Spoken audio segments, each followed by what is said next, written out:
Asian কাপের প্রাথমিক squad ঘোষণা করল বাংলাদেশ। মাসখানেক পরই অস্ট্রেলিয়ার মাটিতে এএফসি নারী এশিয়ান কাপের মিশন, যা সামনে রেখে অভিজ্ঞ ও তরুণদের মিশেলে প্রাথমিক স্কোয়াড ঘোষণা করল বাংলাদেশ ফুটবল ফেডারেশন বা ফুফে। বুধবার ২৮ জানুয়ারি রাতে কোচ পিটার বাটলারের অধীনস্থ ২৯ সদস্যের দল ঘোষণা করেছে বাংলাদেশ।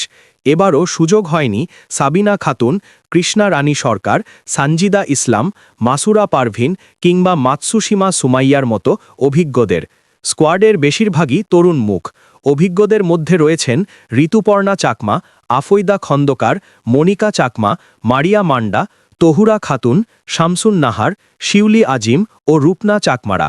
প্রথমবারের মতো এএফসি এশিয়ান কাপে অংশ নিতে যাচ্ছে বাংলাদেশ নারী দল, যেখানে তাদের লড়াই করতে হবে শক্তিশালী দলের বিপক্ষে। গ্রুপ পর্বে বাংলাদেশ ২টি ম্যাচ খেলবে সিডনিতে, একটি পার্থে।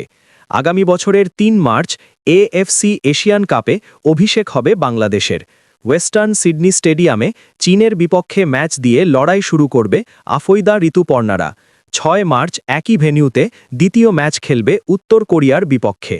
এরপর গ্রুপ পর্বে তাদের তৃতীয় ম্যাচে উজবেকিস্তানের বিপক্ষে মাঠে নামবে বাংলাদেশের মেয়েরা।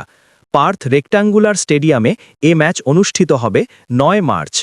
২৯ জনের প্রাথমিক স্কোয়াডকে নিয়ে ক্যাম্প শুরুর পর চূড়ান্ত দল নিয়ে অস্ট্রেলিয়ার উদ্দেশ্যে রওনা হবেন কোচ পিটার বাটলার।